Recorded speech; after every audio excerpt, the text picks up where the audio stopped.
এই নেন 200 টাকা।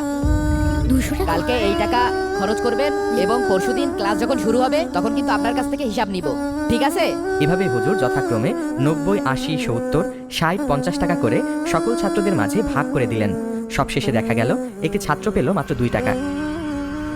হুজুরের কথা মতো সেদিন সকল ছাত্ররা তাদের ইচ্ছা মতো টাকা খরচ করলো। আর যে ছাত্র 2 টাকা পেল সে ছাত্র 2টা চকলেট কিনলো। আসসালামু আলাইকুম। ওয়ালাইকুম আসসালাম। 1 টাকা 2টা চকলেট দেন তো। ঠিক আছে। আমি আপনাদেরকে যে টাকাটা দিয়েছিলাম সেই টাকার হিসাবটা এখন আমাকে দেয়া লাগবে। আলিফ, 200 টাকা কি করেছিলেন বলেন? হুজুর, আমি তো সব টাকা খরচ করে ফেলেছি, কিন্তু টাকার হিসাব মেলাতে পারছি না। হিসাব মিলাতে পাচ্ছেন না? না না আচ্ছা, আপনি এই গরম করার পরে ওঠেন, উঠে মনে করেন করেন।